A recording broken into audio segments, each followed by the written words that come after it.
appalled. And I think the first thing I was going to say, we are really shocked to read that report. It's very sobering reading. I think there's a number of things that have gone wrong. I think Donna Rockenden has picked up a complex environment over many years that has led to these outcomes.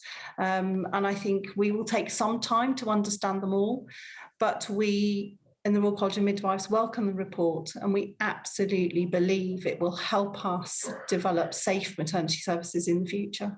When you hear about what went on, women denied C-sections, forced to suffer traumatic births, babies left with fractured skulls and broken bones, I mean, it's just too ghastly to contemplate. How did that happen for so long? Well, I think that's part of the issue. There's something about not listening to women, but also in a background of the context of, reducing medicalisation of birth, that it became a target-led maternity service rather than a service that thought about listening to women. There was a huge shortage of midwives and doctors in that service, but also I'm understanding a culture that didn't help when even staff wanted to speak out, when they believed that they couldn't give safe care. So there's a very complex array of issues that we all have to understand so we can put it right. And I wonder as well, the report suggested there was a culture of them and us between doctors and midwives. How widely do you think that exists? I think it does exist. There are lots of services that are doing lots of things to address that, and we are as well. So we work very closely with the Royal College of Obstetricians and Gynecologists and other medical royal colleges to look at how we can role model changing that culture, because it is about mutual respect, it's about understanding each other's role, but it's about learning together, training together, really putting women at the centre of care and understanding how each part of the system works.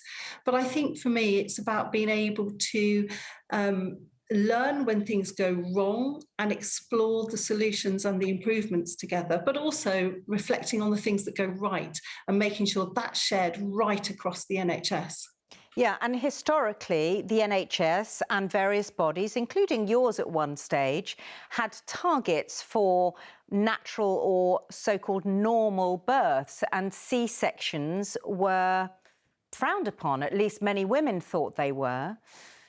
I mean, that was absolutely the wrong policy for very many years, wasn't it? Because it put women in a position where they may have felt that they had to go through something rather than take the safer option.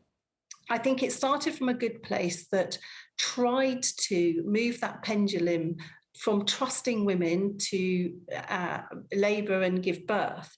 But it would appear from the Ockenden report that some of those women weren't listened to. So when labour and birth wasn't going in the right direction, when they should have been referred to a doctor, or even a doctor referring to a more senior doctor, that didn't happen. The really important thing is we keep promoting woman-centred, personalised care, with midwives being able to have time to talk to women about the evidence for the choices that they need to make. Yeah, and perhaps that's the one lesson that we learn out of this whole horrible saga. Gill Walton, thanks very much for joining us. Thank you.